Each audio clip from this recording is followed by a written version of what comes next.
So ఈరోజు మనం మాట్లాడుకునే ప్రాపర్టీ అనేది 5.5 సెంట్లో ఓన్గా దగ్గరుండి కట్టుకున్న ఈస్ట్ నార్త్ సౌత్ 3 రోడ్ల కార్నర్ బిట్ అండి ఇది.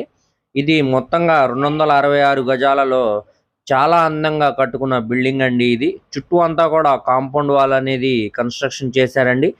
ఏరియా అంతా కూడా క్లాస్ అండ్ డీసెంట్ ఏరియా అన్నమాట అండి. బిల్డింగ్ అంతా కూడా నాప్రై ఫ్లోరింగ్ అయితే చేశారండి. లోపల 2 బెడ్రూమ్స్ మరియు ఒక కిచెన్, ఒక హాలు మరియు ఒక వరండా లాగా కన్స్ట్రక్షన్ అయితే చేశారండి. ఈ బిల్డింగ్ కన్స్ట్రక్షన్ చేసి సుమారు 15 సంవత్సరాల పైనే అవుతుందండి. కానీ స్ట్రక్చర్ పరంగా చాలా అంటే చాలా స్ట్రాంగ్ గా ఉందండి. ఎటువంటి మేజర్ రిపేర్స్ కూడా లేవండి. ఇప్పుడు ఇది మనకి బ్యాంక్ ఆప్షన్ లో కేవలం 60 లక్షలు ఫ్లెక్సిబుల్ ప్రైస్ కి సేల్ అనేది వచ్చిందండి. సో ఈ ప్రాపర్టీ అనేది విజయవాడ బెంజ్ సర్కిల్ నుంచి సుమారు 30 కిలోమీటర్ దూరంలో పెనమలూరు మండలంలో వట్కూరు విలేజ్ లో సేల్ కి వచ్చిందండి. దీనికి బ్యాంక్ ఆప్షన్ టైం కూడా చాలా తక్కువ ఉందండి. సో ఎవరు కూడా మిస్ చేసుకోమాకండి, చూసి తీసుకో.